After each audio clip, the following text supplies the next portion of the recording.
So hello guys, good morning, welcome back to my YouTube channel. This is Otoboy Zone. So maulan na umaga. So ang gagawin natin ngayon guys ay magpapalit tayo ng radiator dahil hindi customer palitan yan para stable yung takbo. Kung saan man siya pupunta wala siyang isipin dahil original pa yata yan. So ayaw na niyang ipa-overhaul. Ang gusto ng customer ay palitan na lang. Tapos yung luma niya ay reserve na lang niya or ipapa-overhaul niya para may reserve siya, spare. So natanggal na natin guys yung bumper ng Toyota BB. So nandun yung bumper Toyota BB. So ito yung auxiliary, tatanggalin natin. Sunod yung condenser, sunod radiator. So unahin natin yung auxiliary, sunod condenser, sunod radiator. So bago matanggal yan guys, tatanggal talaga kayo ng bumper. Tapos magtatanggal din kayo ng support bar. Ito, mga dalawang support bar. So yan yung gagawin natin ngayon guys. Tatanggal tayo.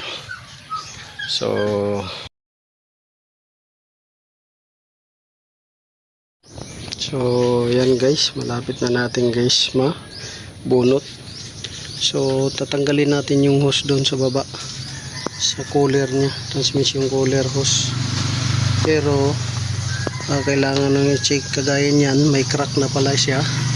So may crack na, video natin para i-send natin sa customer.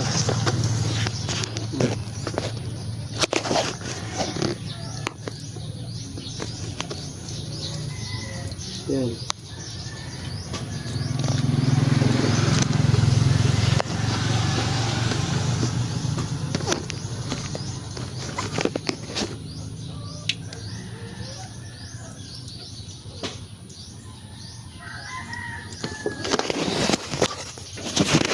So may crack siya.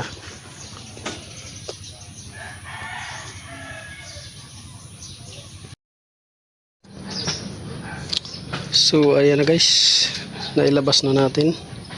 So wala na yung radiator dito ng luma, nilabas na natin. So ngayon nandito na. Ayan, yan yung radiator na luma. Ito naman ipapalit natin. Yan.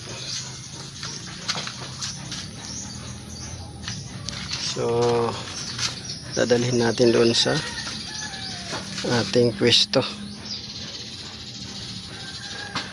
Dadalhin natin sa pwesto natin. So kagaya niyan guys, yung mga terminal na medyo kalawangin na habang nakabukas pa, pwede ninyong sprayan yan ng WD-40. So kagaya nito, yan o, so, nakabukas. So pwede yan para maalis yung kalawang.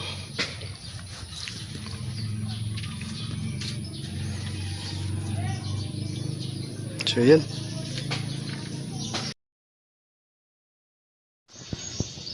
So ito guys, nadala na natin dito sa mesa.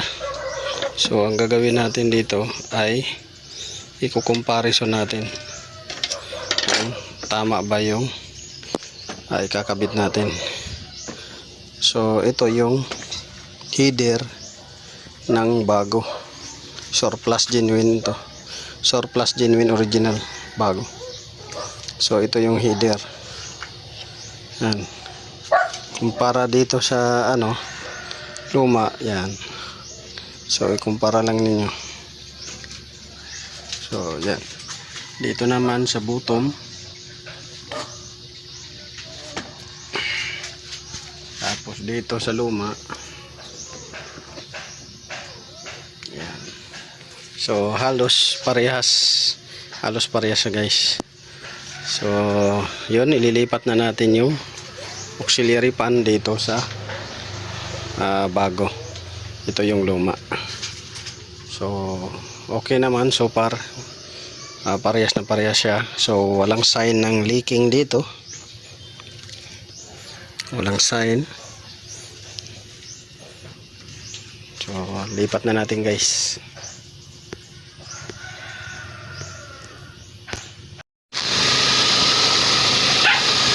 So ayan guys, nakabit na natin yung bagong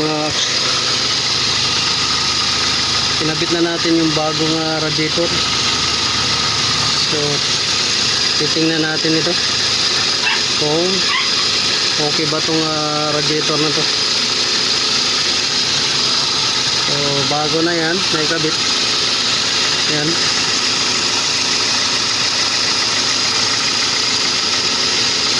So titingnan na lang natin kung magiging okay yung coolant performance nya.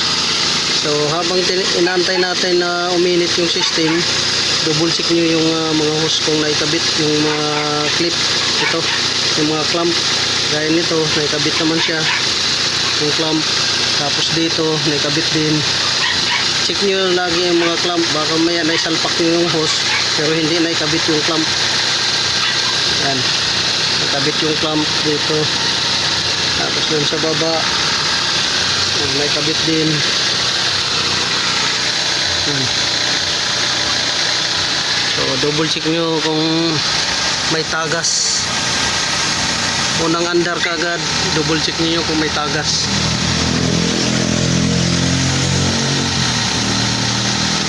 So far wala. So antayin na natin kung pag uminit o kung magiging okay ba yung ano nya, temperature at saka yung condition ng coolant. So yan yung ano natin. So far wala, okay naman siya. So yung mga harness na tinanggal ninyo, kailangan i-double check din ninyo kung okay yung positioning nya. Wala ba hindi ba nakasagaban, wala, hindi ba na ipit, ganun. Titingnan ninyo kung naipit or hindi. So far okay naman. Pandarin lang natin ng matagal para ma-justify natin yung condition.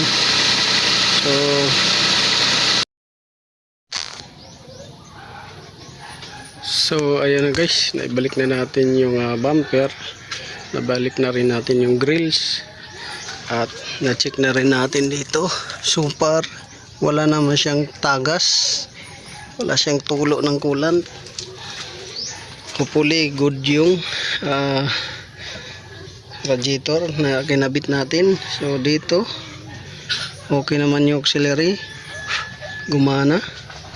So kasunod nito guys ay doon tayo sa loob, i-scan natin dahil may additional na concern si customer about sa check engine. So titingnan natin kung ano yung makuha nating DTC code. So tara, sa loob tayo.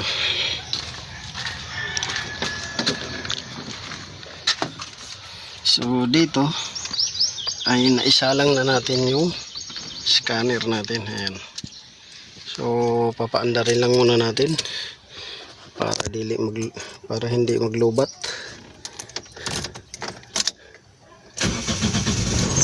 So hopefully mabasa pa niya to. So yung scanner natin guys, ayan. So ito yung scanner natin.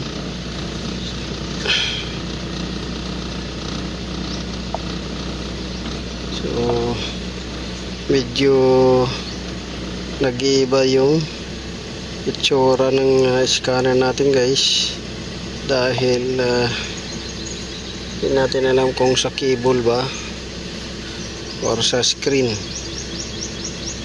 ang may diferensya. So dito tayo.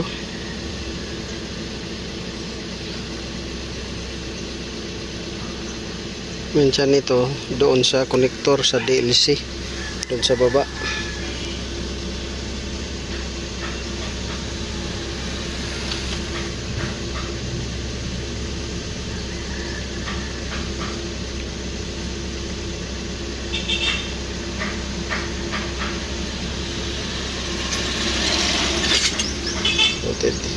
Antayin lang natin.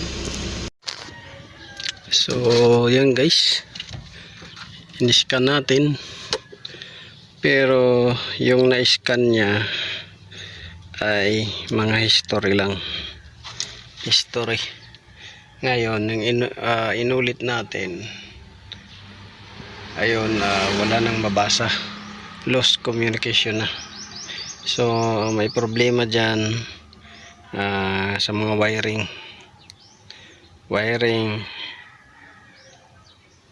sa DLC. Yan yung may problema dyan.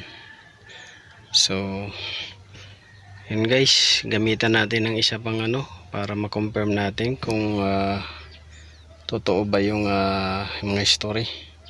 At ang problema nito guys ay hindi na lumalabas yung check engine. So pagka hindi lumabas yung check engine, wala kang mabasa. So kailangan to, pagka tumatakbo, lalabas siya, may problema sa makina pag tumatakbo. Ngayon, kung nakahinto, hindi mag-check engine, doon lang to sa power supply patungo doon sa harness accessories. So yan yung scan natin uli. So yun lang guys, kung nakatulong to sa inyo, so paki-like, share, subscribe naman dyan sa YouTube channel nating Autoboy Zone. So magandang umaga, God bless you all.